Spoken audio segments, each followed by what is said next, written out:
Egito, uma das maiores civilizações do mundo antigo. 2 séculos de egiptologia, explorações e escavações desvendaram segredos incríveis e revelaram descobertas fabulosas. Agora, através de técnicas de última geração e de pesquisas mais recentes, essas descobertas estão sendo revistas e reexaminadas. Pela primeira vez, os melhores especialistas do mundo se uniram para apontar em definitivo as 10 maiores descobertas do Egito Antigo.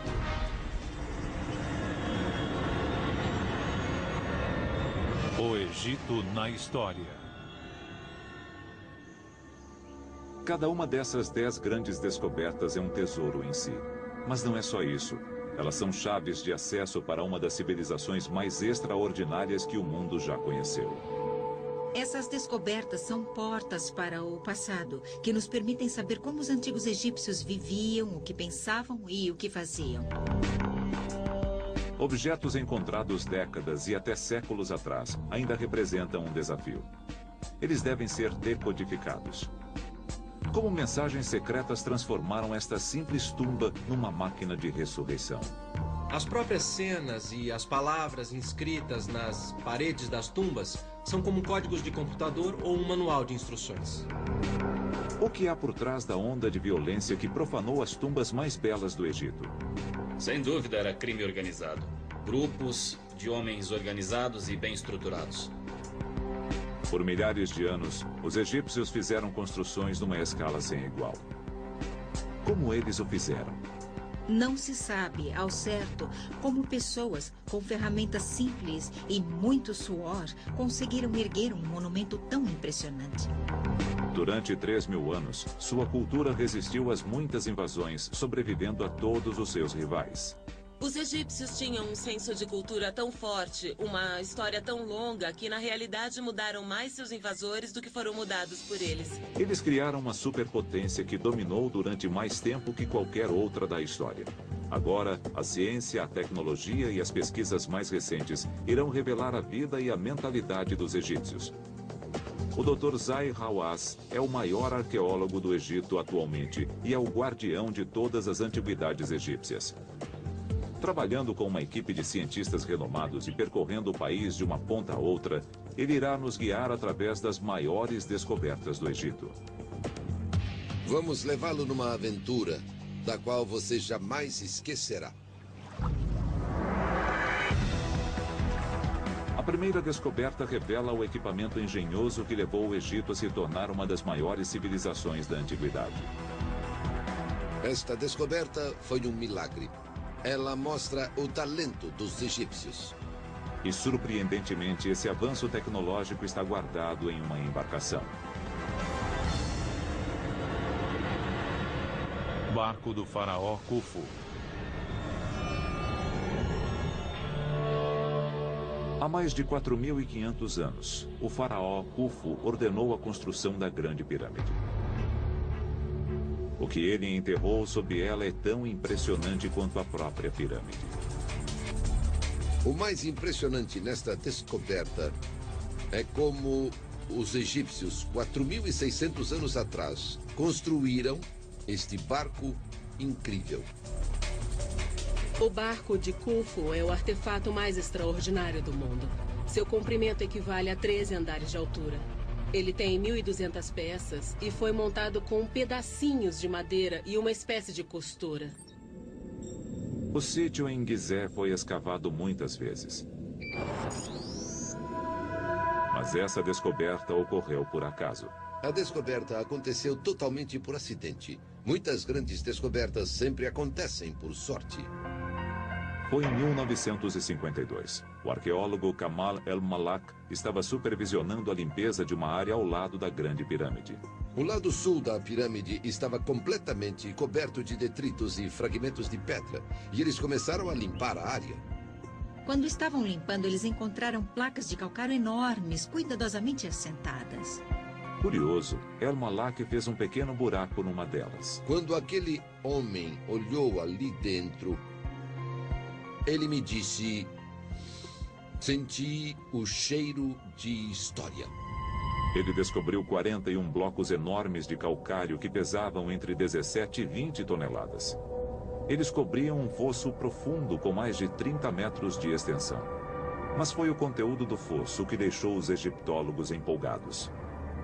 Uma pilha enorme de madeira, cordas e remos revelou do que se tratava. Por que Khufu enterrou um barco no deserto ao lado da sua pirâmide? A resposta nos mostra como os egípcios viam a morte e o que o faraó acreditava que fosse lhe acontecer. A pirâmide abrigaria seus restos mortais, mas sua alma partiria. Ela seria transformada. Khufu era soberano e Deus. Portanto, quando morreu, tornou-se um com o Deus Sol. Subindo ao céu, o faraó se uniria a Ra, o Deus Sol. Unificados, eles fariam a jornada diária do Sol, atravessando o céu. E segundo a crença egípcia, seriam levados num grande barco. Essa ideia fazia todo sentido para os egípcios, porque eles pensavam no trajeto de barco não voando pelo céu, mas sim percorrendo os rios que cercavam todo o seu mundo. No raciocínio egípcio, o barco tinha uma finalidade clara e objetiva. Ele seria usado no pós-vida. Khufu era rei e Deus. E, portanto, ao morrer, além de passar a usar o barco para ir e vir visitando as pessoas, o mais importante é que ele e o Deus Sol seriam um só. O barco de Khufu foi feito para transportar seu mestre pelos céus. Ele tem um papel religioso vital, e isso é sinal de outra coisa. Do fato de que os barcos e a água estavam no coração da vida no Antigo Egito. O barco de Khufu é um testemunho fabuloso da importância do Nilo no Antigo Egito. Barcos significam o Nilo, e o Nilo era o Egito. Os egípcios dependiam do Nilo para comida, água e irrigação, mas acima de tudo dependiam do Nilo para movimentar-se de um lugar a outro. O Nilo liga o norte e o sul do Egito. Os egípcios comercializavam com outros povos através do Nilo. A riqueza trazida pelo rio foi o que propiciou o crescimento da sua civilização. O Nilo foi o fator mais importante para os egípcios na construção da sua seleção, e por isso podemos dizer sobre os egípcios que o Nilo construiu o Egito Antigo. Tesouros de ouro e joias vinham da Núbia, no extremo sul. O granito duro com o qual foram erguidos os mais belos monumentos do Egito percorria centenas de quilômetros pelo rio, vindo de Assuã. Os faraós enviavam expedições comerciais à terra de Punt, milhares de quilômetros ao sul. O comércio fluvial trouxe vastos recursos ao país, permitindo aos faraós do Egito construírem um império. A importância dos barcos no Antigo Egito está evidenciada em murais espalhados pelo país. Mas a arte não foi capaz de detalhar a engenhosidade das técnicas usadas para construir naus tão grandes. Para os arqueólogos, a descoberta de um barco de verdade, perfeitamente conservado pelo modo como foi enterrado, é como uma cápsula do tempo. Pelas bordas, a madeira parecia que havia acabado de sair do estaleiro, sem que um segundo se passasse nos 4.500 anos seguintes. Os arqueólogos puderam investigar a antiga tecnologia de construção de barcos como se estivessem presentes 45 séculos atrás. Cada uma das 1.200 peças do casco foi feita à mão. Você tem um quebra-cabeça bastante complexo de encaixe das próprias placas. Cada peça se encaixa individual e exclusivamente na peça acima, abaixo e nas laterais. Mas o mais extraordinário é como essas peças estão unidas. Os egípcios não usavam pregos ou coisa parecida na construção dos barcos. Sem parafusos, nem rebites ou cola. Este barco foi montado com fibra vegetal. Trata-se de uma forrageira chamada alpha grass, comum em todo o Egito. São gramíneas de fibra longa e muito grossa, mas esfregadas juntas de uma forma especial, elas formam uma corda muito resistente, porém flexível. Restauradores criaram um modelo do barco numa escala de 1 para 100. Foi assim que eles usaram as cordas para juntar as peças e montar o barco. Incrível. O desenvolvimento dessa técnica deu aos egípcios uma vantagem sobre outras culturas. Na época em que o barco de Khufu foi construído, em grande parte do mundo se pensava apenas em escavar canoas de tronco.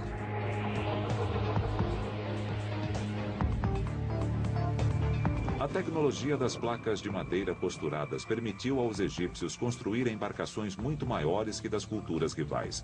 Eles podiam transportar cargas maiores, viajar a distâncias mais longas e comercializar com todo o mundo conhecido. Os egípcios não remavam apenas no curso do Nilo. Eles também eram capazes de navegar pelo Mediterrâneo, de chegar aonde queriam ir. Isso possibilitou seu tremendo sucesso econômico e fundou os pilares dos 3.000 anos de civilização, ajudando a criar uma das superpotências mais bem-sucedidas que o mundo já conheceu.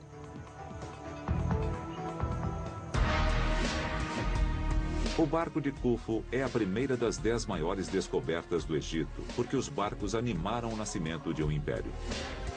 A riqueza trazida pelos barcos superdimensionados financiou a construção de obras superdimensionadas. Os egípcios ergueram templos e monumentos em escala única na antiguidade. Mas esses templos e monumentos jamais teriam sido construídos se os antigos egípcios não dominassem a técnica necessária para extrair pedras das pedreiras em grandes quantidades. Sem pedras não haveria estátuas nem monumentos. Muito do que sabemos dos egípcios vem dos registros gravados por eles em pedra. A seguir, uma equipe de cientistas tenta desvendar os segredos dos mestres de obra do Egito. Numa experiência totalmente nova, eles tentarão dominar o poder que construiu uma nação e deixou um legado extraordinário.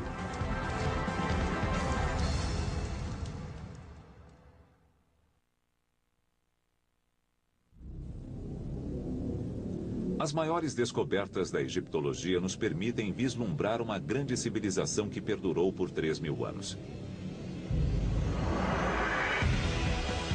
Seu legado inclui uma série de construções tão imensas e perfeitas que nos inspiram até hoje. Cientistas estão tentando descobrir como os egípcios conseguiam extrair blocos enormes de pedra das pedreiras, como o do obelisco inacabado, usando nada além de mão de obra.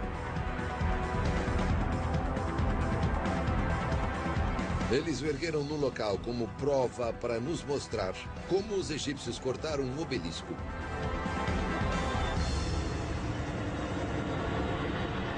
A pedreira do obelisco inacabado.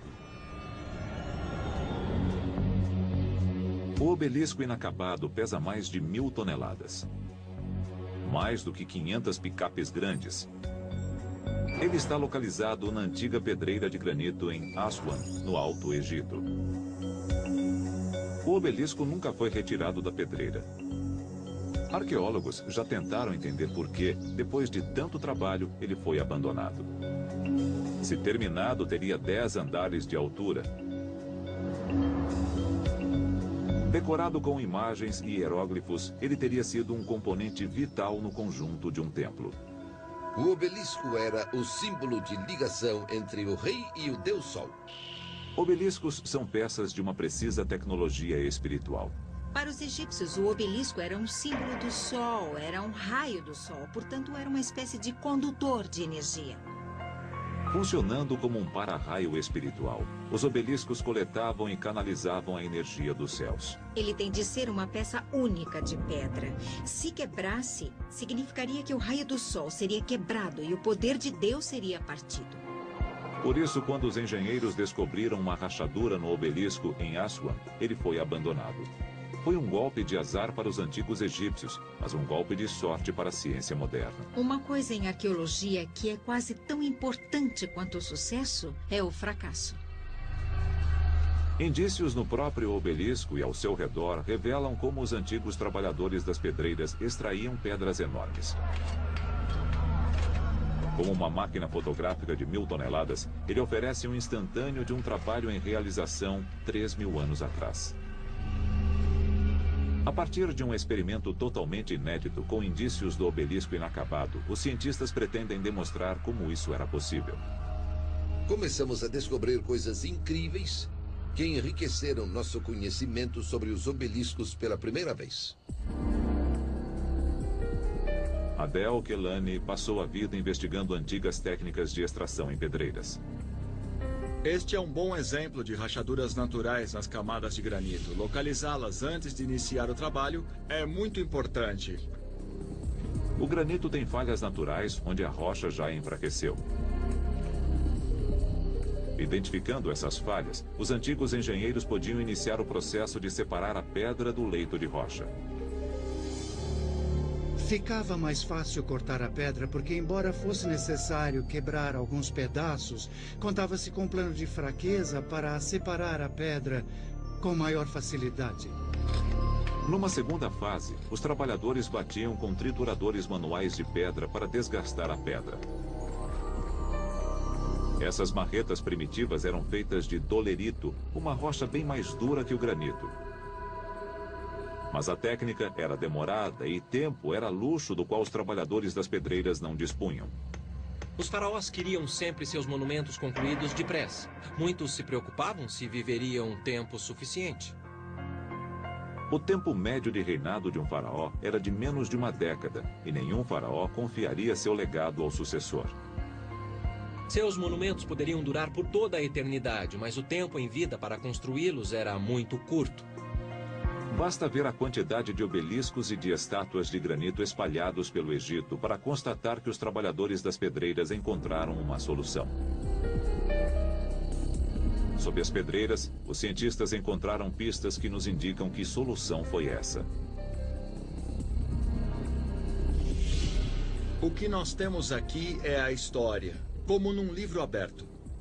Ele nos conta exatamente como os egípcios fizeram. No extrato, há tijolos de barro carbonizados, pedaços de madeira queimada e lascas de pedra fraturada pelo calor. Baseado nisso, Adel acredita ter descoberto como os engenheiros egípcios aceleraram o processo de extração de granito. Os egípcios usavam o fogo para ajudar a quebrar a pedra. O calor do fogo fazia com que a rocha se expandisse e ela se contraía quando resfriava. Esse processo enfraquece e pode até partir a rocha. Teoricamente, se conseguiam controlar esse processo, os egípcios poderiam separar grandes blocos de granito. Mas Adel não havia testado sua teoria até agora. Estou ansioso para ver o resultado porque é uma nova descoberta. Exatamente como os antigos engenheiros, Adel escolhe uma falha na rocha.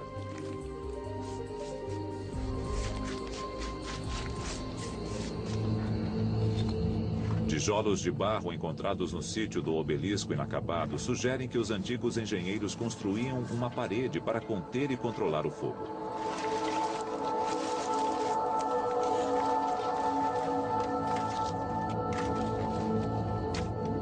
O fogo aumenta a temperatura da rocha para 426 graus. Ela se expande provocando o estresse. Após 1 hora de calor intenso, Adel pode se aproximar com segurança. Em segundos, a água derruba a temperatura em 85%. A rocha rapidamente se contrai. Está quente, muito quente. Mas qual foi o efeito do calor? Adel agora pode testar se a rocha enfraquecida pelo fogo é mais fácil de quebrar do que uma outra fratura não aquecida. Meia hora depois, ele ordena que parem. Sem o fogo, os trabalhadores causaram pouco impacto na fratura no teste de controle. Mas no local queimado, a rachadura está se abrindo. Pode-se ver como o fogo afetou as camadas de granito. Está funcionando muito mais rápido do que esperávamos. Isso explica como os antigos egípcios fizeram tantos obeliscos em tão pouco tempo. Portanto, é provável que a extração de tamanha quantidade de pedra num espaço de tempo tão curto tenha sido através do auxílio do fogo. Um dos principais mistérios das técnicas do Egito Antigo foi solucionado com esta operação hoje. O obelisco inacabado forneceu as pistas, e a arqueologia experimental mostrou que a teoria pode funcionar. Explica como os egípcios podiam extrair pedras numa escala que era quase sobre-humana. Descobrimos exatamente como é que eles cortavam um obelisco. Esses grandes monumentos ainda têm o poder de causar admiração. Eles foram construídos milhares de anos atrás sem a tecnologia moderna. E somente estamos começando a entender como. Mas a terceira descoberta nos leva além da tecnologia aos mestres construtores egípcios, os homens que criaram um dos mais famosos marcos da história.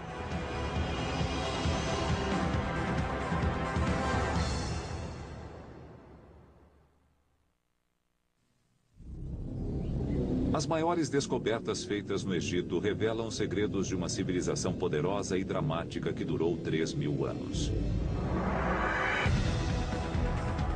Os antigos egípcios criaram alguns dos monumentos mais impressionantes do mundo, e o mais impressionante de todos é a Grande Pirâmide. A terceira descoberta é sobre as pessoas que a construíram. Não se sabe bem como foi possível erguer um monumento tão impressionante apenas à custa de muito suor e usando ferramentas simples. Agora, a ciência está prestes a revelar a resposta para esse mistério. As tumbas dos trabalhadores das pirâmides.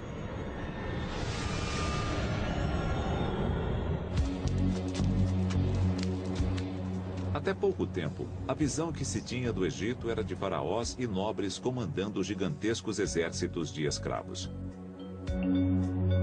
Mas novas descobertas mudaram essa imagem. Elas mostraram que havia uma hierarquia social sofisticada e benefícios aos trabalhadores, numa sociedade caracterizada por operários, representantes de sindicatos, chefes e executivos.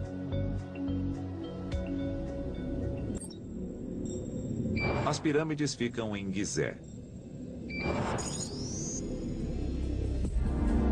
4.500 anos atrás, o grande faraó Khufu ordenou a construção do que ainda hoje é a maior tumba já construída. Com 147 metros de altura, sobre um platô, ela pesa o equivalente a 17 edifícios Empire State. Há quem diga que a Grande Pirâmide só pode ter sido construída por alienígenas ou através de encantamentos entoados por sacerdotes dotados de poderes secretos.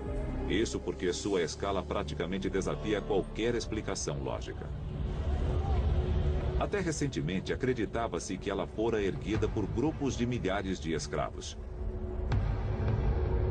Mas o Dr. Hawass fez uma descoberta que esclarece o mistério sobre quem construiu as pirâmides. Pude escrever a história dos construtores das pirâmides a partir da descoberta de suas tumbas. A descoberta incluiu o paciente trabalho de detetive e ciência forense arqueológica. Em 1990, o Dr. Hawass encontrou alguns indícios misteriosos. Quando começamos a escavação, achei coisas estranhas. Encontrei ossos e sementes de trigo e pensei, o que é isto? Ele percebeu que as tumbas dos construtores eram feitas do mesmo material das pirâmides. Pedaços de calcário, granito e basalto, que sobraram da construção da pirâmide. Esta pedra era a mesma que eles usavam para a tumba do seu rei. Com os pedaços não aproveitados, eles construíam tumbas uns para os outros. Subindo a colina, a equipe do Dr. Hawass descobriu tumbas mais elaboradas. Numa delas havia um nome. Era uma inscrição em hieróglifos. E ele era um inspetor, Zet, supervisor dos homens que arrastavam as pedras. Portanto, a força de trabalho claramente tinha uma hierarquia. O supervisor fora enterrado na colina acima dos simples operários, um reflexo do seu status mais elevado. Os indícios nas tumbas sugerem que os trabalhadores tinham papéis definidos, responsabilidades distintas. Era muito parecido com uma moderna equipe de construção. Esta é outra tumba extraordinária que achei. Esta tumba pertencia a um homem chamado Nefertis. Aqui vemos seu nome, Nefertis. Mas o que é extraordinário, na minha opinião, são estas cenas. Eu nunca havia visto isso. Eles estão fazendo cerveja e também assando pão. Por essa razão, eu acredito que Nefertis pode ter sido encarregado da panificação. O Museu do Cairo contém estatuetas encontradas em Gizé. Elas mostram várias atividades dos cidadãos, inclusive a fabricação do pão e a produção do vinho. Outros relevos pintados mostram escribas fazendo a contabilidade para os comerciantes.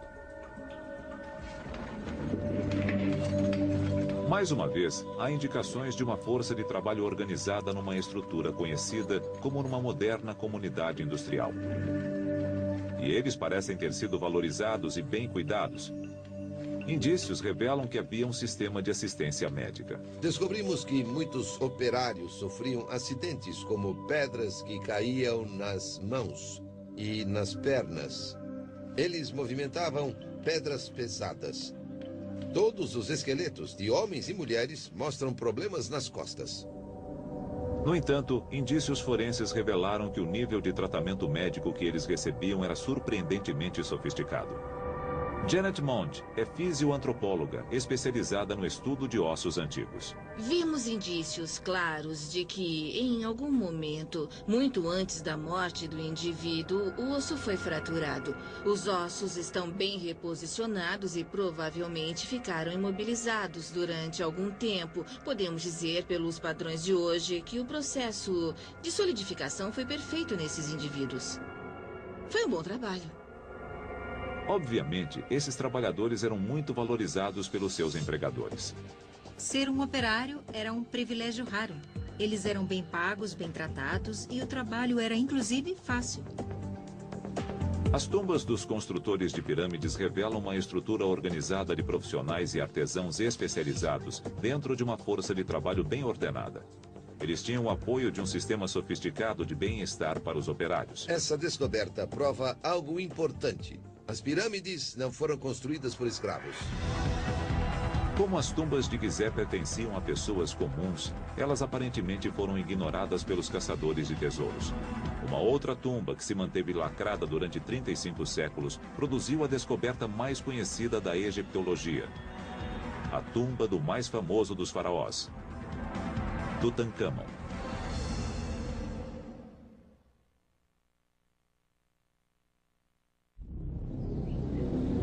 O Antigo Egito é uma das civilizações de maior duração ao longo da história.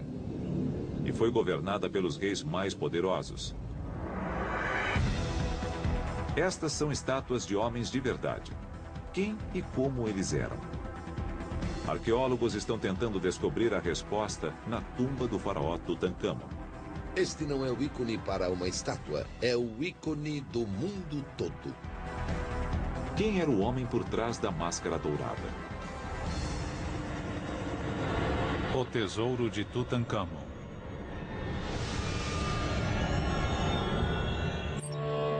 O Vale dos Reis, na margem oeste do Nilo. O Vale dos Reis abriga 63 tumbas. Mas a que pertence a Tutancâmon permaneceu escondida durante séculos.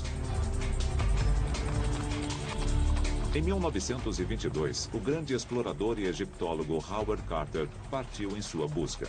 Howard Carter ficou por 5 anos, 5 temporadas tentando encontrar a tumba.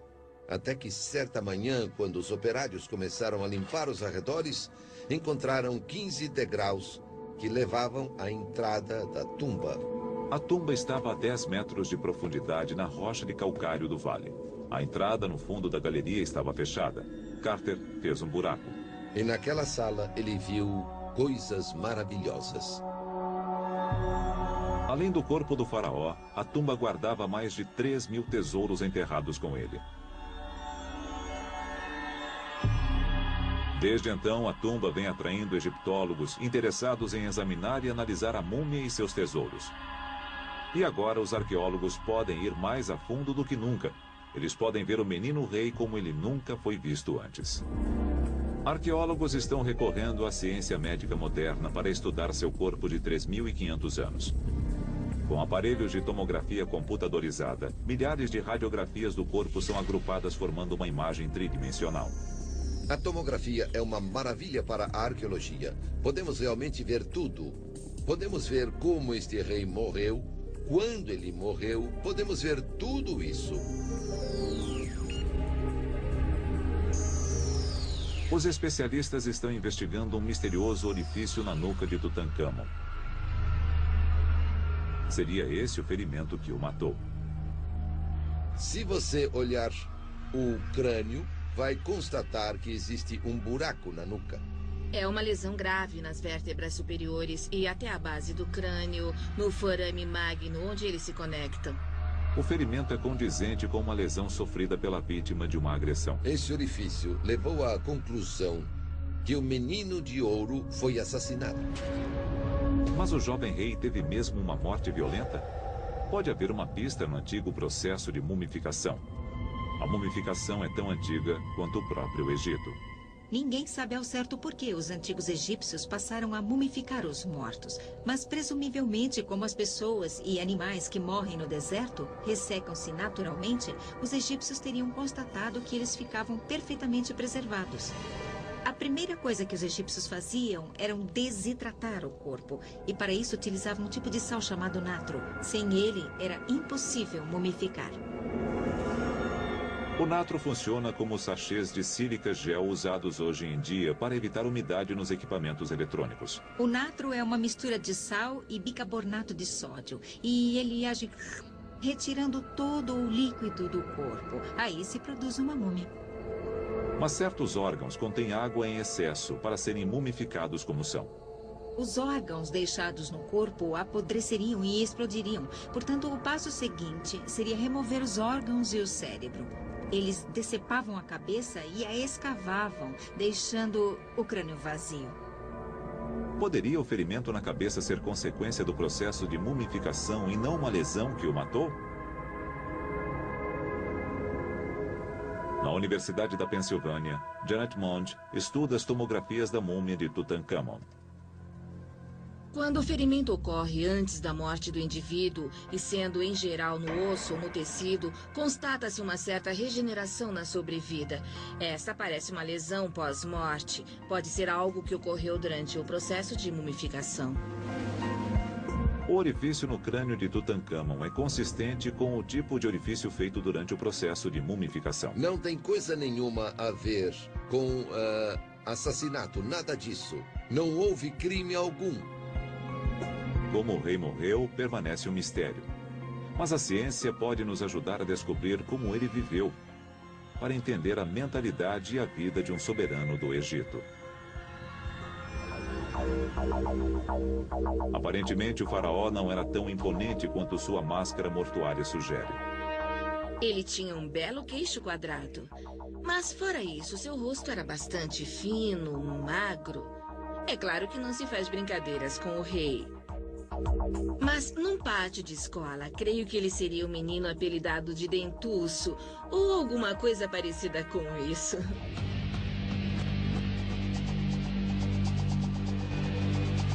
As tomografias mostram que Tutancâmon tinha dentes salientes, contrariando sua famosa máscara.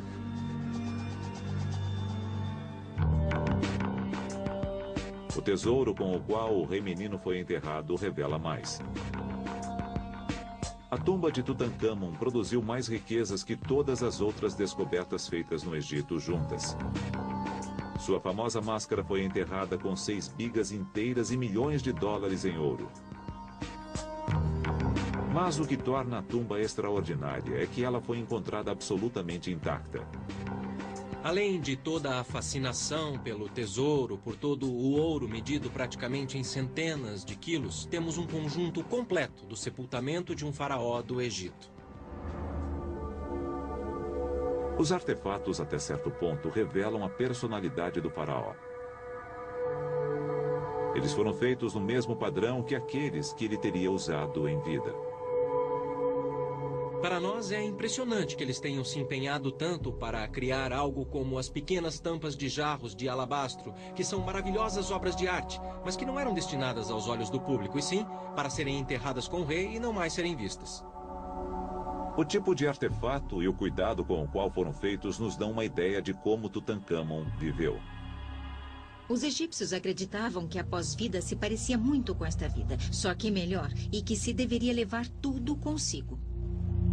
Os objetos que Tutancâmon queria em sua tumba e no pós-vida eram aqueles dos quais havia gostado em vida. Sabemos que ele gostava em especial de um jogo chamado Senet, porque foi enterrado não só com uma mesa-tabuleiro de Senet de tamanho normal, mas também com uma pequena versão portátil feita de marfim deste tamanho. Tutancâmon foi o regente supremo de uma superpotência. Estes artefatos nos lembram de sua infância e talvez nos deem uma ideia sobre sua personalidade. Se a descoberta de Carter mostrou ao mundo o faraó, a ciência moderna está nos revelando o homem. Novas investigações dos artefatos da tumba e da múmia de Tutancâmon provavelmente trarão à luz mais detalhes sobre o verdadeiro ser humano por trás da máscara. Mas no Egito Antigo, como hoje, a vasta maioria da população não era de reis e rainhas. Trabalhadores, homens e mulheres comuns formavam o coração de uma nação. Através da próxima descoberta, egiptólogos podem vislumbrar essas pessoas, os cidadãos do Antigo Egito.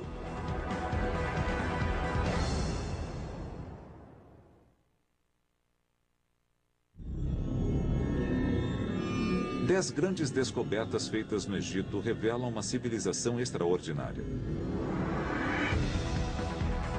As ruínas nos proporcionam uma visão da aparência do Antigo Egito.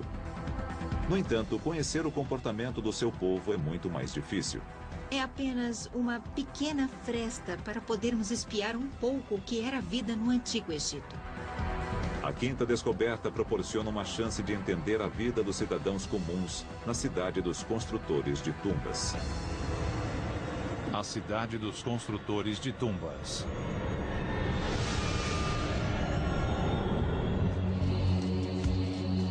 A cidade de Deir el-Medina proporciona uma visão rara do dia a dia no Egito Antigo. Ela ficava na margem oeste, no Nilo. As ruínas de uma cidade egípcia inalterada são uma descoberta rara e muito valiosa. Deir el-Medina permanece praticamente intocada, como seus moradores a deixaram. Portanto, é uma fonte enorme para arqueólogos na reconstrução da vida diária dos antigos egípcios. Ela permaneceu porque foi construída com pedras. A maioria das outras cidades do Antigo Egito ocupava a planície inundável do Nilo e era feita de tijolos de barro que se decompõem com água. O mais espetacular e uma sorte no caso de Deir el-Medina é que ela tenha sobrevivido. Ela abrigava 280 pessoas e foi erguida numa localização improvável, em meio ao deserto, 1 hora a pé do Vale dos Reis.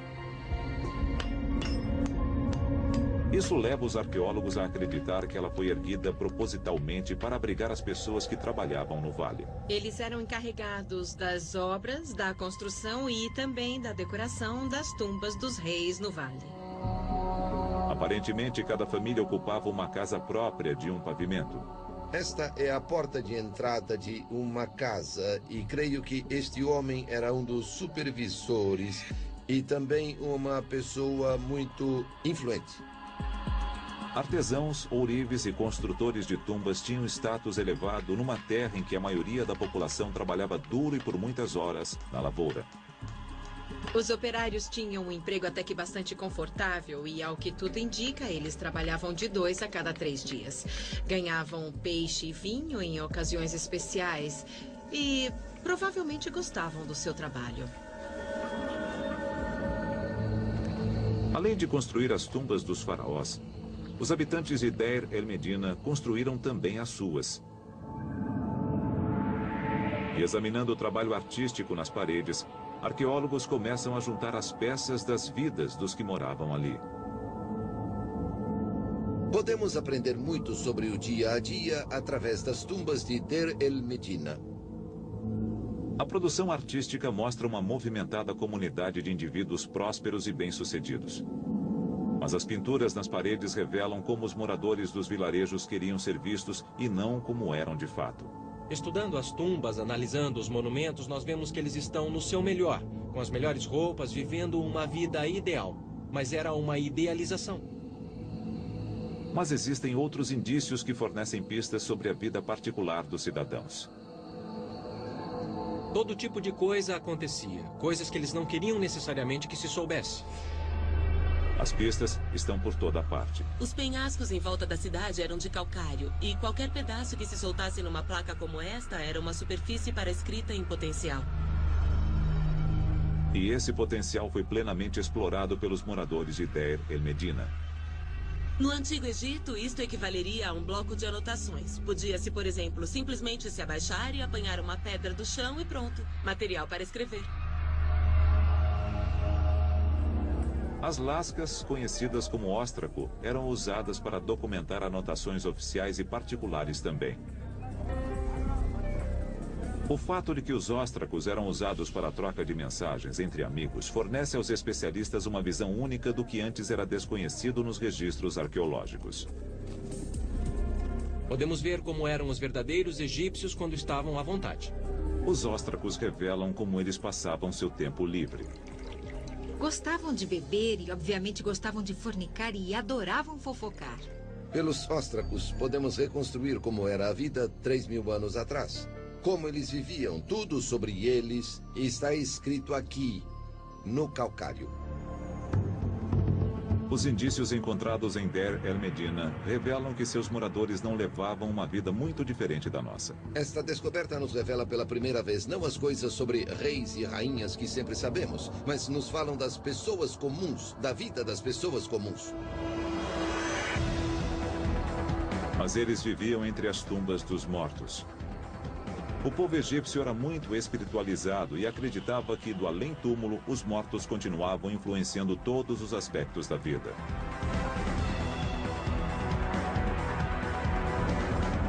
Na sexta das 10 grandes descobertas do Egito, o Dr. Hawass irá reabrir a tumba que permaneceu fechada ao público durante décadas.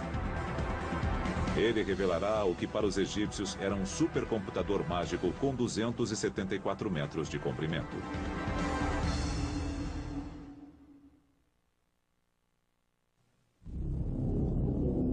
Reunidas, as 10 grandes descobertas revelam um panorama da vida no Antigo Egito. Mas é impossível entender a vida dos egípcios sem entender suas crenças sobre o pós-vida. A sexta descoberta, a tumba de Sete I, traz incríveis revelações. O que nós temos aqui é um guia de viagem, digamos, para o pós-vida. As investigações desvendam o código secreto que transforma um simples buraco no chão numa máquina de ressurreição. A tumba do faraó Sete I.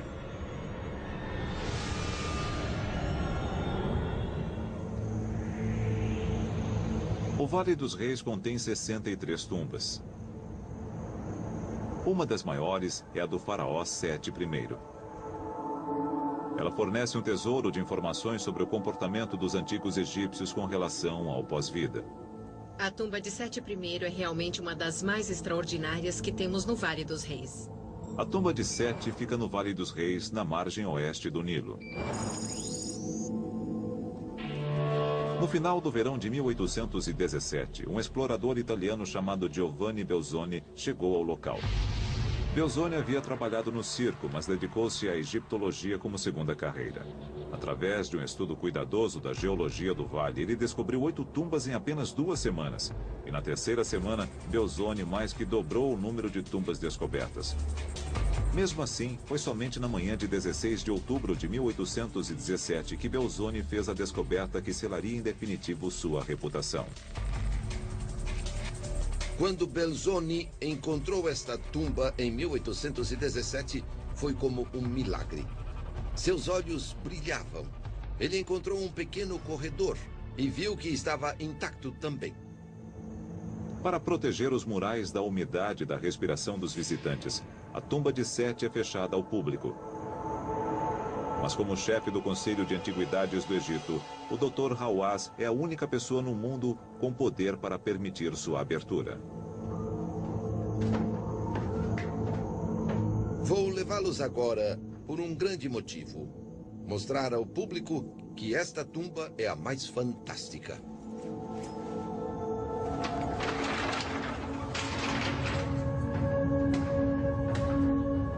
A entrada aprofunda-se no leito de rocha. A tumba foi escavada na rocha a uma profundidade de mais de 100 metros. Ela contém algumas das obras de arte mais espetaculares do Antigo Egito. Todas as superfícies são pintadas. O que tira o fôlego da gente é não só a beleza das formas, mas também as incríveis cores vivas que são usadas. Esta é uma das cenas mais belas, mostrando o relacionamento entre Sete I e a deusa Maat.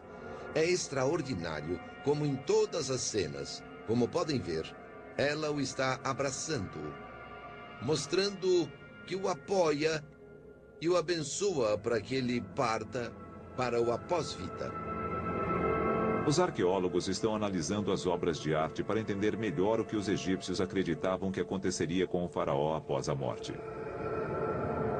Esta é uma das poucas tumbas do Vale dos Reis que conta como a própria tumba endeusará o faraó. O embasamento para isso tudo está na crença dos egípcios de que Ra, o deus Sol, atravessava o céu trazendo vida à terra. Mas à noite, ele viajava ao submundo para lutar contra os demônios que ameaçavam a terra do Egito. Esse ciclo tinha importância vital para os antigos egípcios. Eles acreditavam que, se ele não se completasse, o sol não nasceria, o Nilo não correria e o mundo acabaria. A tarefa de Sete após a morte era juntar-se ao Deus nessa luta. O rei se juntaria ao ciclo solar durante as horas em que ele atravessa o submundo. E era de extrema importância que ele fizesse parte desse ciclo, porque essa era a sua função no além. Sete teria de garantir que o sol nasceria novamente após sua morte para cumprir seu dever e seu destino. As obras de arte que ele encomendou para sua tumba eram um encantamento para facilitar sua ressurreição. Encantamentos são como manuais de instrução ou software de computador. Eles funcionam, cumprem uma finalidade. Isto não era arte, era lógico, funcional. Como linhas de um código programadas numa máquina. A tumba é uma máquina de ressurreição. Ela funciona, ela cumpre um propósito. As cenas em si e as palavras inscritas nas paredes desta tumba são como um código de computador ou um manual de instruções. A arte codificada revela como os egípcios consideravam o misticismo e a magia. Era real. Se você acredita em magia, uma varinha mágica não é diferente de um martelo. Ela é uma ferramenta, tem uma função, serve a um propósito. Agora nós estamos onde a tumba termina. Aqui as imagens nas paredes representam o paraíso. O deus Osíris reina no paraíso. As pinturas mostram claramente Sete encontrando e se juntando ao deus.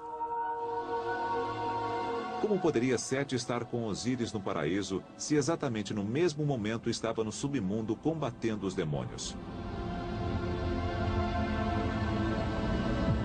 Para os egípcios, fazer duas coisas ao mesmo tempo não era um problema. Os antigos egípcios eram espertos quanto ao pós-vida, acreditavam em múltiplas tarefas. A filosofia religiosa do Egito permitia que seus deuses e faraós estivessem em muitos lugares ao mesmo tempo. Mas temos que entender que o ponto de vista racional, o ponto de vista lógico, é uma criação da mente ocidental que veio da Grécia Antiga. Os antigos egípcios, em lugar de verem as coisas como contradições, encaravam-nas como dois lados da mesma moeda. A tumba de Sete é uma pista do quanto a visão de mundo do Antigo Egito era diferente da que temos hoje.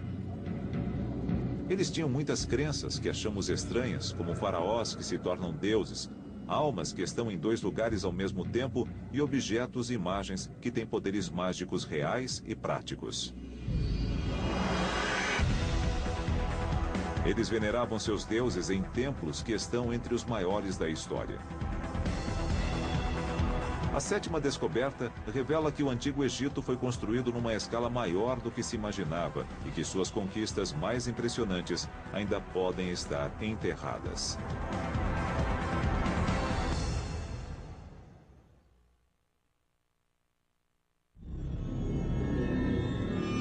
As 10 maiores descobertas do Antigo Egito revelam os segredos de um mundo que floresceu 5.000 anos atrás.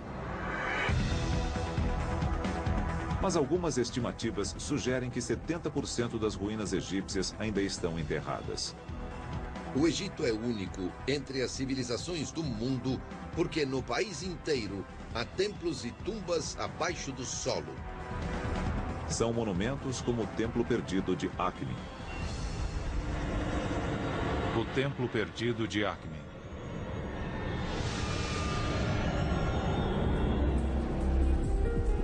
Algumas teorias sugerem que os antigos egípcios construíram monumentos muito maiores do que se pensava. O Templo Perdido de Akhmin provê indícios dramáticos que reforçam essa teoria. O Egito é famoso pelas pirâmides próximas a Gizé, ao norte. Os vastos complexos dos templos de Luxor, no sul, também são muito procurados por visitantes. Mas novos indícios sugerem que os egípcios construíam em escala colossal por todo o país. O Egito Central é um território pouco conhecido dos turistas e mesmo para muitos egiptólogos. Esta pode ser mais uma grande atração turística do Egito no futuro. Poderia esta área pouco conhecida abrigar o maior templo já descoberto? Akhmin fica no Egito Central, 320 quilômetros ao sul do Cairo. Aqui existem indícios de um templo gigantesco, mas ele está enterrado sob a cidade moderna. É muito difícil para os arqueólogos trabalhar nos povoados egípcios, porque um bom lugar para se viver no passado ainda o é hoje, e há pessoas morando no local. Um dos problemas com Akhmin é que é uma cidade que cresceu no decurso de milênios e, portanto, o seu núcleo antigo foi absorvido pelo desenvolvimento urbano. Mas o desenvolvimento de uma cidade moderna também tem suas vantagens. O processo de escavar fundações pode revelar o passado. O desenvolvimento é uma faca de dois gumes, principalmente no Egito. Por exemplo, em Akhmin decidiram construir um posto de correio na década de 80, começaram a escavar e encontraram uma estátua magnífica. Em 1981, durante as escavações para as fundações de uma obra, operários encontraram a base de uma estátua enorme. A estátua era de Ramsés o Grande, um dos faraós mais poderosos do Egito. A altura desta estátua poderia passar de 60 metros. Era imensa. A apenas 55 metros dali, outra estátua gigantesca foi encontrada. Nós estamos exatamente em frente dos pés da maior, mais completa e mais bela estátua de uma mulher já feita no Egito. A estátua é da esposa de Ramsés, Meritamen. Muitos acreditam que ela foi a rainha que encontrou e criou Moisés como seu próprio filho. A escala das duas estátuas é uma pista quanto ao tamanho do templo. Mas se existem outras ruínas, elas estão enterradas sob a cidade moderna. Os arqueólogos devem descobrir o que existe sem escavar. A egiptologia é uma ciência muito rigorosa, porque não envolve apenas escavação, envolve também muita análise. A primeira pista para os especialistas foram os escritos deixados por viajantes há mais de 1000 anos. Eles falam de um templo gigantesco em Akhmin. Viajantes árabes que visitaram o Egito no século 9 d.C. contaram que sua visita ao templo começou quando amanheceu e terminou quando anoiteceu. O sol teve tempo de nascer e se pôr antes que eu terminasse de explorar as ruínas. Uma segunda pista quanto à escala da construção é que todos os templos do Egito seguiam uma planta semelhante. Os templos no Egito Antigo são a morada dos deuses, uma espécie de ponto de conexão entre o plano divino e o plano humano. É um modelo arquitetônico da ideia de cosmos, e os antigos templos egípcios seguem um layout formal. Assim como as igrejas, mesquitas e templos da atualidade seguem um padrão, o mesmo acontecia com os templos no Egito. Portanto, analisando um templo totalmente visível, arqueólogos podem aplicar esse conhecimento ao sítio de Akhmin. O templo de Amon-Ra, 160 quilômetros ao sul, em Luxor. A análise do desenho padrão do templo de Luxor permite aos arqueólogos prever com fundamento onde o restante do templo em Akhmin está enterrado. Mansur Boraik é especialista no desenho dos templos. Creio que o templo de Akhmin era maior, mas tinha o mesmo layout do templo de Luxor. O desenho padrão de um templo começa com uma longa avenida pavimentada. Ela leva a um grande portão ladeado por duas estátuas. E em Akhmin, é aqui que a estátua de Ramsés ficaria. Dentro há um pátio. É onde estaria a estátua da rainha Melitamen. Mas esse é apenas o começo. Há outros pátios que avançam 250 metros até o santuário interno. O desenho de Luxor pode ser aplicado ao templo em Akhmin. Eu tenho uma imagem do local aqui no computador. Combinando a localização das estátuas com a planta do templo de Luxor, o Dr. Wegner consegue estimar as verdadeiras dimensões do templo de Akhmin. Dá para ter uma ideia da dimensão pelo campo de futebol que está aqui no alto à direita, na imagem do Google Earth. Pode-se ver que a extensão provável desse templo no Novo Reino é de 4 a 5 vezes o comprimento do campo de futebol. Isso dá a percepção de um templo realmente enorme.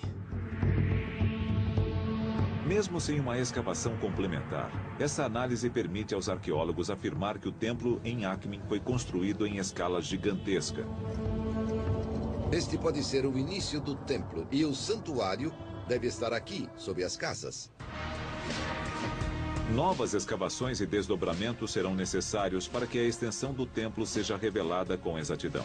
Na verdade, poderemos descobrir o templo inteiro. Mas uma coisa é certa. Uma nova imagem do Egito está se desenhando. A de um país maior e mais desenvolvido do que se imaginava. Uma faixa contínua de construções ao longo de todo o Nilo. Não apenas os locais já famosos, no norte e no sul, mas também na região central. Indícios de uma civilização mais impressionante do que se poderia pensar. E o governante mais bem-sucedido dessa superpotência foi Ramsés, o Grande. Descobertas nas paredes de um dos templos mais impressionantes do Egito relatam o dilema que quase destruiu seu papel de faraó. A história é revelada na 8ª grande descoberta, o templo de Abu Simbel.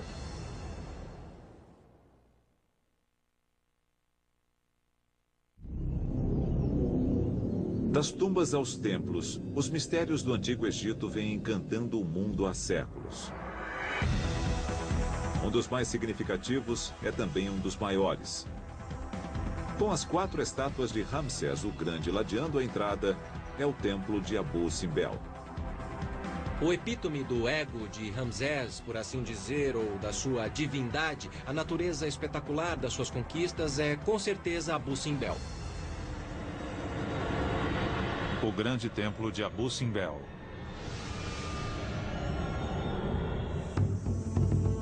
O templo de Abu Simbel é uma chave para o dilema enfrentado por todos os faraós. Como reinar ao mesmo tempo como homem e como Deus. Os murais nos contam a história de como o grande faraó Ramsés II chegou muito perto de falhar em sua missão. Abu Simbel fica no sul do Egito, próximo à fronteira com o Sudão atual. Há 4 estátuas gigantescas cortadas na rocha, e cada centímetro das paredes do templo está coberto com ilustrações dos triunfos do faraó.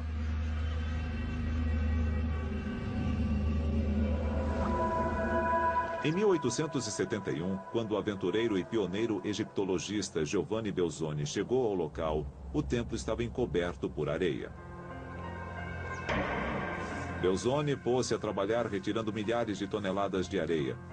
Mas cada balde retirado era substituído por mais areia que deslizava da duna.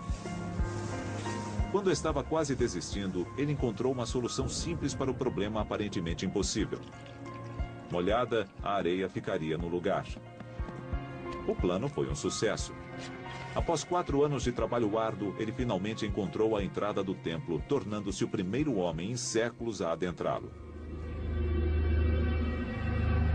O templo de Abu Simbel era um monumento ao maior construtor, guerreiro e faraó do Egito, Ramsés II. Ramsés II foi um dos grandes reis. Ele governou o Egito Antigo durante 67 anos e transformou o país num museu aberto para expor suas conquistas. Mas a análise dos murais e das estátuas revela o duplo papel de um faraó do Egito. Sua função primaz era defender a nação. Ele é o grande guerreiro, o herói único que defende o Egito de todos os seus inimigos. O segundo papel envolve a religião. O papel do faraó no âmbito humano não é apenas ser o líder dos devotos ou o intermediário entre a humanidade e os deuses. O rei tinha um pé no mundo divino e outro no mundo humano. A autoridade e o poder do faraó dependiam de seu desempenho nesses dois papéis. Mas Ramsés foi tão bem sucedido como rei guerreiro que ficou sem ter contra quem lutar, minando sua posição como governante. Os relevos do templo ilustram esse dilema. A história começa com uma batalha, a Batalha de Kadesh. Ramsés II lutou uma batalha importante, que foi a Batalha de Kadesh contra os hititas. Isso está escrito no templo. Durante a primeira parte do reinado de Ramsés, o Egito estava em guerra contra um vizinho poderoso, os hititas. Os hititas governavam um império que se estendia do norte da Turquia até a Síria. Entre eles e os egípcios ficava a cidade de Kadesh. Os relevos nas paredes contêm o registro completo mais antigo de um combate militar. O Dr. Mohammed El-Bial estuda a brutalidade da batalha. Aqui, a figura mostra os egípcios batendo e punindo os hititas. Veja, estão batendo com muita força. Foi um choque de superpotências. O que torna Kadesh tão diferente é que foi realmente um choque de superpotências. Ramsés deparou-se com todo o exército hitita e todos os seus aliados no campo de batalha. E, na verdade, isso era relativamente raro no mundo antigo. 2 grandes exércitos se enfrentando no campo de batalha. Os relevos de Abu Simbel ilustram uma batalha violenta na qual foram usadas as armas mais avançadas da época. Tinham bigas pela primeira vez, tinham cavalos, e assim foi possível construírem um império. A biga egípcia era extremamente ágil, manobrava com rapidez. E podemos dizer que equivalia a um míssil atual. Era como o F-16 da antiguidade. Os combates com bigas incluíam corridas a 50 km por hora contra o inimigo, lançando o número máximo de flechas para forçá-lo a recuar. Ataques cerrados e violentos. Eles se aproximavam, disparavam as setas e, a seguir, numa manobra veloz, saíam de alcance, até poderem atacar novamente. Ramsés afastou os hititas e defendeu seu país com sucesso.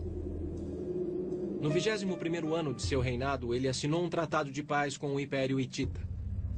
Sem batalhas para lutar, Ramsés não podia preencher a função de guerreiro como faraó. O que fazer quando não se tem mais inimigos?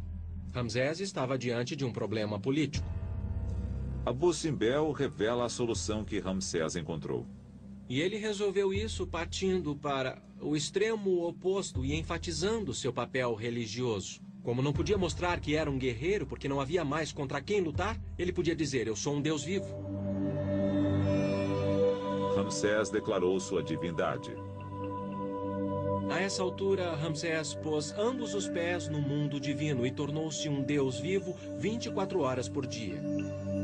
Os egípcios passaram a ser governados por um deus vivo. Abu Simbel tornou-se um templo não apenas para os deuses, mas para o próprio Ramsés como um deus. Ramsés II construiu o templo para si mesmo, como um deus para ser adorado. Aqui nós chegamos ao santuário, ao local mais sagrado, onde Ramsés II lançou um desafio e se colocou entre os outros deuses. Ele tem a sua estátua no santuário, com as outras estátuas dos 3 maiores deuses do Egito. Ele é um deles. É igual a eles. Foi um golpe político de mestre. Foi a fachada perfeita, a de Deus vivo, para um homem já velho e frágil. E nada sabemos sobre suas faculdades mentais. Ele ainda conseguia enxergar, estava cego, simplesmente não sabemos. O templo de Abu Simbel revela os 2 aspectos mais importantes da função de um faraó: defender o Egito e comungar com os deuses. Revela como Ramsés resolveu o problema do sucesso total no primeiro aspecto, o de defensor, para tornar-se um deus vivo. A penúltima descoberta entre as 10 maiores continua a história dos grandes faraós nos anos após sua morte. É uma história turbulenta de crime organizado, roubos, assassinato e terrorismo sancionado pelo Estado, revelando os mistérios das múmias reais desaparecidas.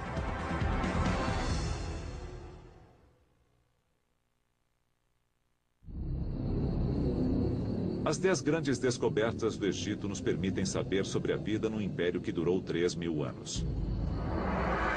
Muito do que sabemos sobre o Antigo Egito vem da abertura das tumbas dos faraós. Mas elas também trouxeram um mistério.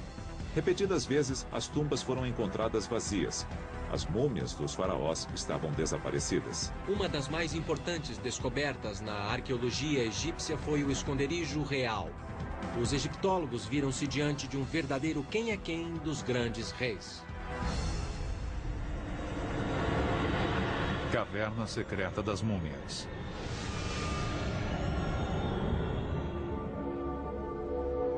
A descoberta do esconderijo das múmias reais desaparecidas dá uma visão do estado político egípcio no auge do seu poder.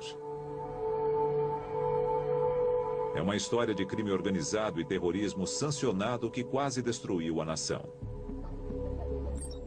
Os indícios estão localizados na margem oeste do Nilo.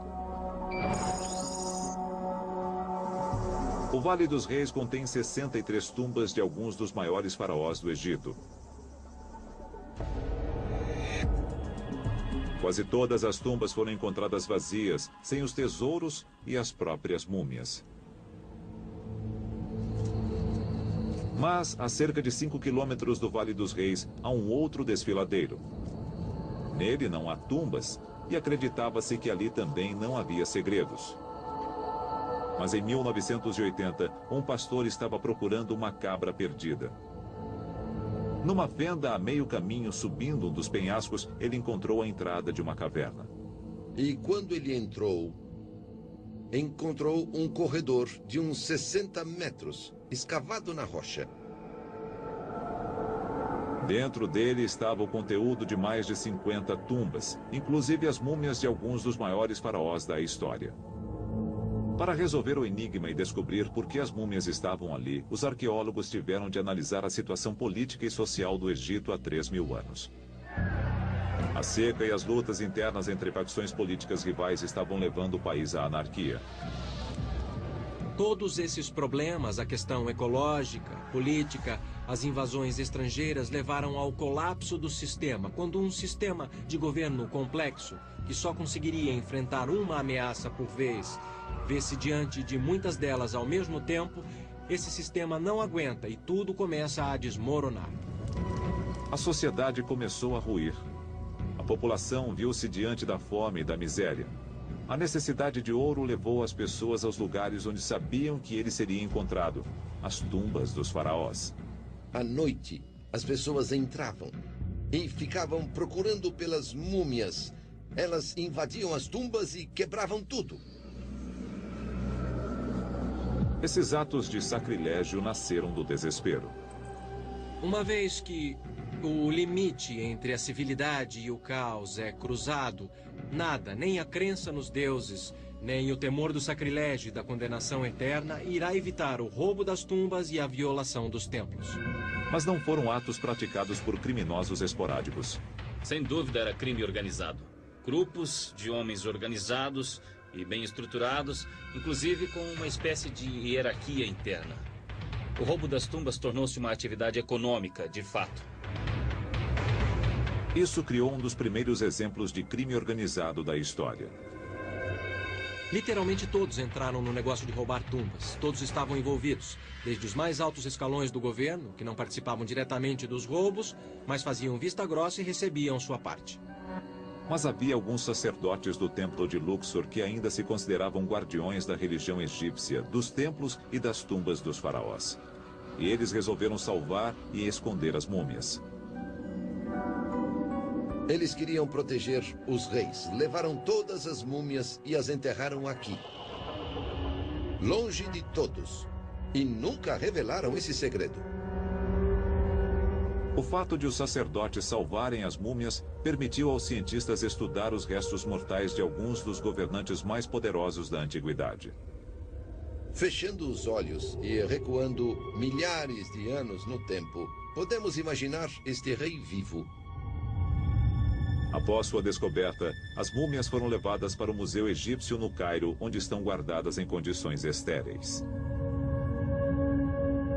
Entrando nesta sala, cheia de cadáveres, podemos reagir sentindo medo, rindo, chorando, sorrindo.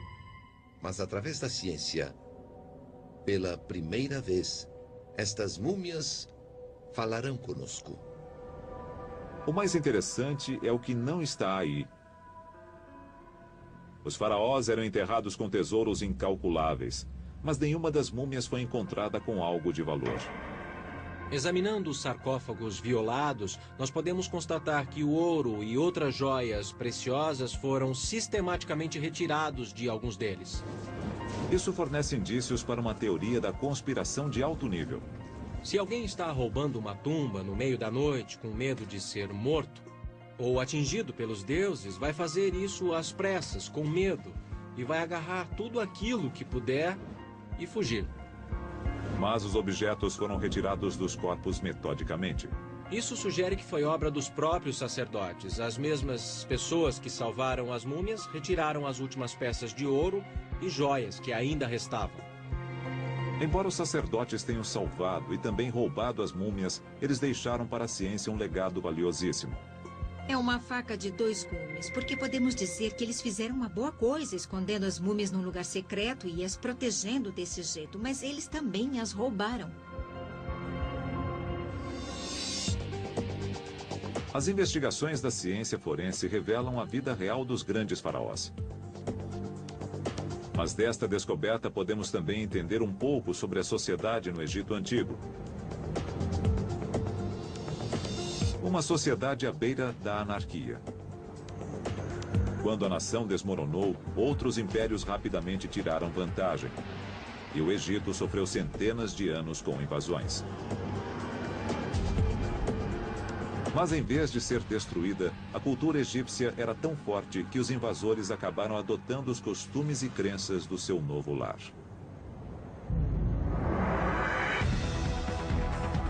Isso fica claro de forma espetacular na descoberta final.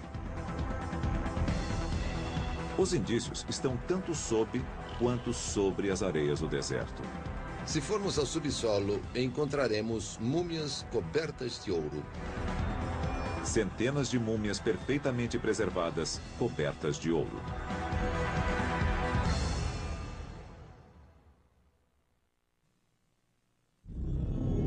Há séculos, a antiga civilização egípcia vem cativando a imaginação dos cientistas, arqueólogos e aventureiros. Agora, liderado pelo Dr. Zahi Hawass, um grupo de especialistas selecionou as 10 grandes descobertas que nos contam sobre essa civilização extraordinária. Mesmo no seu declínio final, a antiga cultura egípcia criou algo que milhares de anos depois inspiraria a admiração. Um campo de múmias ainda intocado. Se você escavar ao redor, à direita, à esquerda, em qualquer lugar, você vai acabar encontrando múmias.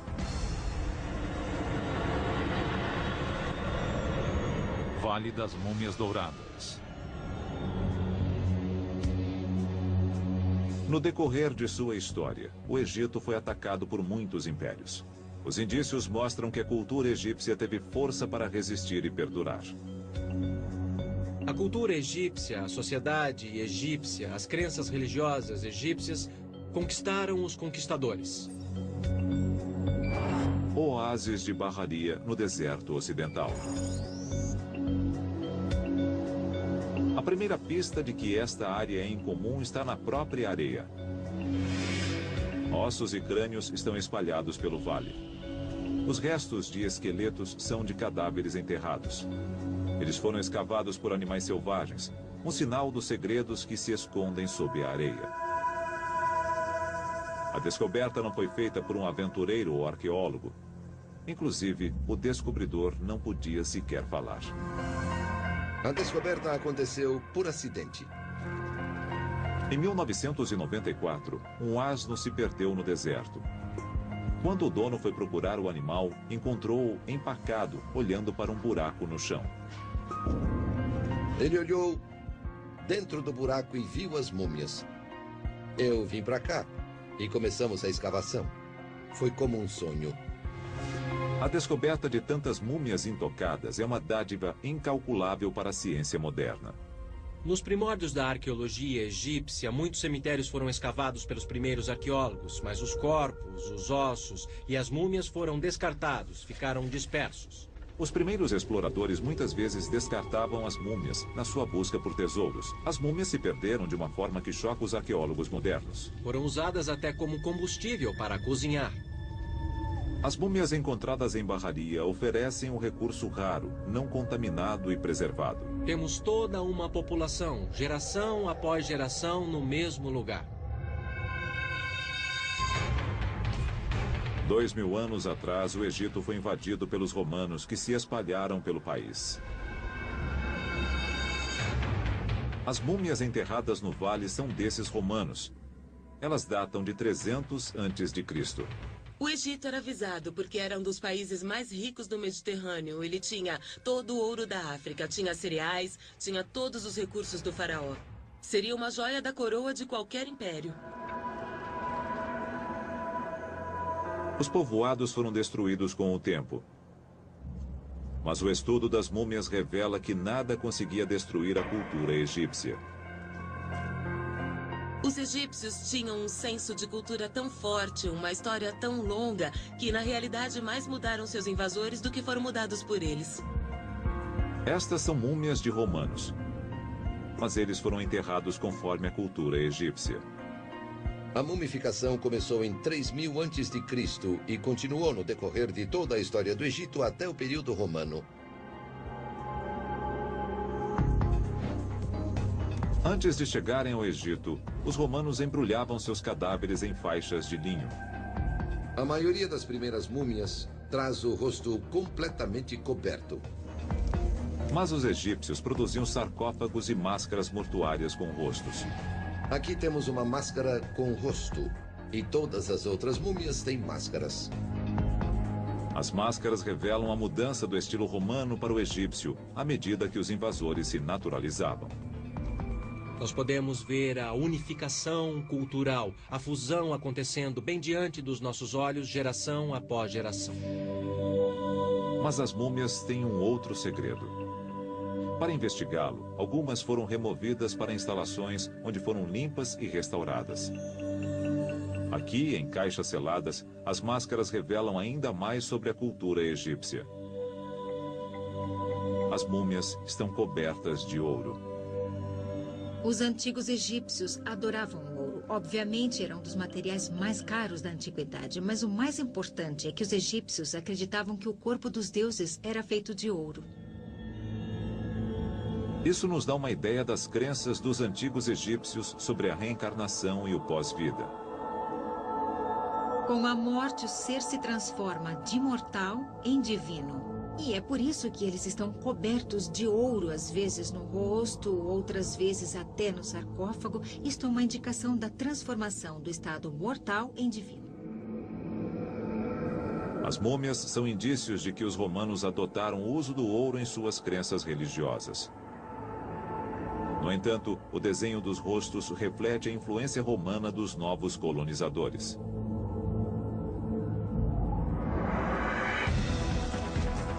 As múmias douradas demonstram a fusão do faraônico e do romano numa nova civilização egípcia. Alguma coisa para agradar os romanos e alguma coisa para agradar os egípcios. As múmias do Vale demonstram que, apesar de tudo o que aconteceu em sua história, os egípcios, ao menos, foram tenazes e flexíveis. Isso permitiu a continuidade das crenças e tradições que sempre foram essencialmente egípcias.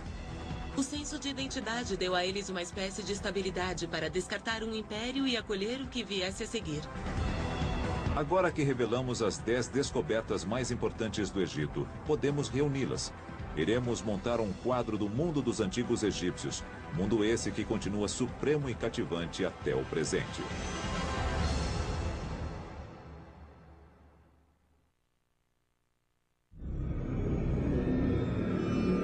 As descobertas do Antigo Egito vêm ocorrendo no transcorrer de centenas de anos de aventuras e explorações. Dos primeiros aventureiros às análises científicas, cada descoberta lançou uma nova luz sobre essa civilização que teve início 50 séculos atrás. Os antigos egípcios foram simplesmente o povo mais fascinante e interessante do mundo antigo. Mas a egiptologia traz mais que fascinação para os acadêmicos e cientistas. Ela tem uma ressonância que afeta o mundo moderno, mesmo no presente. O legado do Antigo Egito continua vivo 2000 anos após o colapso da sua civilização. Eles estão nas origens de muitas tradições culturais que consideramos nossas, inclusive nos Estados Unidos e na Europa.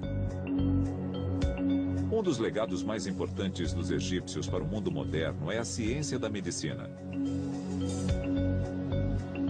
O registro mais antigo de um médico profissional é de um homem chamado Imhotep, que trabalhara no Egito há cerca de 5.000 anos. As técnicas cirúrgicas dos antigos egípcios foram desenvolvidas, não para manterem uma pessoa viva nesta vida, mas por um motivo totalmente diferente, preservá-la para a próxima. Estudos feitos nos corpos mumificados dos faraós revelam a grande perícia na dissecação desenvolvida pelos egípcios. Uma mumificação bem feita era um processo complicado que envolvia a cuidadosa retirada de alguns órgãos chaves sem afetar o corpo em si.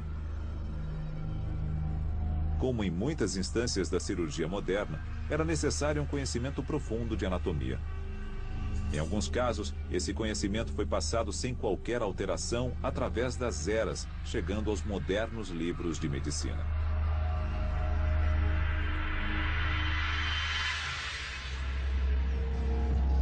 E a medicina não está sozinha no seu débito para com os antigos egípcios. As técnicas modernas de engenharia e construção se baseiam no conhecimento desenvolvido ao longo do Vale do Nilo há mais de 4.500 anos. A Grande Pirâmide de Gizé foi construída com tamanha precisão que sua largura varia menos de 5 centímetros a uma extensão de 250 metros. O gênio grego Pitágoras é conhecido como o pai dos números. Ele aprendeu no Egito. Aqui desenvolveu as fórmulas algébricas que constituem boa parte do embasamento para a construção e a engenharia modernas.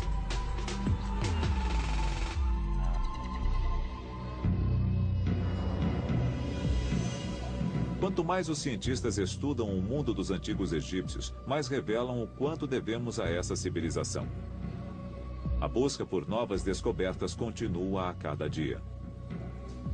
Depende das novas gerações tentar descobrir se há algo a mais desse tipo ainda a ser descoberto, mas é uma maneira empolgante de se fazer essa busca. Uma nova área de investigação está localizada no Vale dos Reis. Da tumba de Sete I aos tesouros de Tutancâmon, o vale produziu muitas das descobertas mais importantes sobre o Antigo Egito. Mas ele ainda pode conter outros segredos. Isso foi confirmado com a descoberta de uma nova tumba em 2006, chamada KV63. Muitos cientistas acreditam na existência de outras tumbas a descobrir no vale.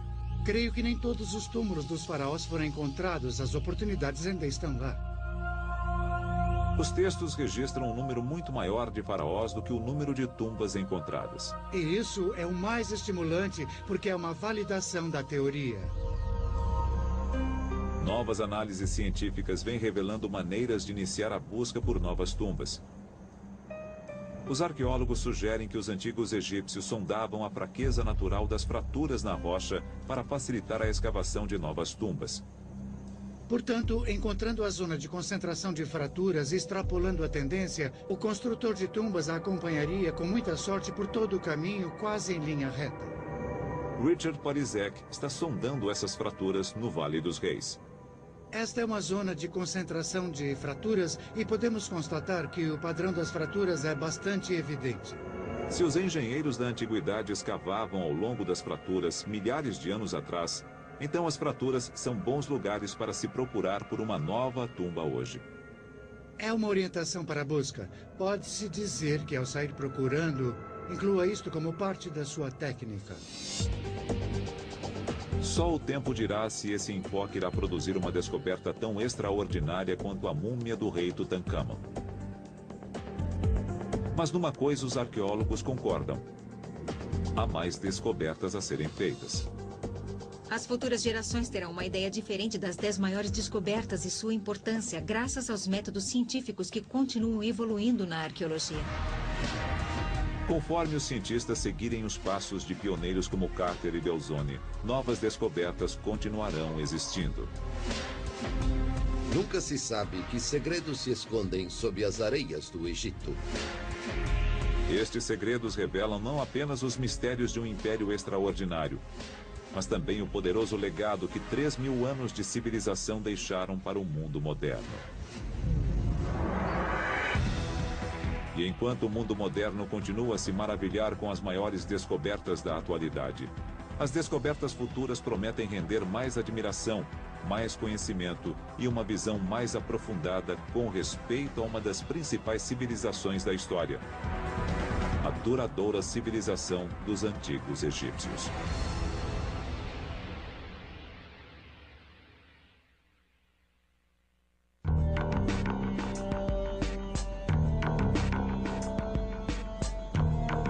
Versão brasileira, DPN Santos.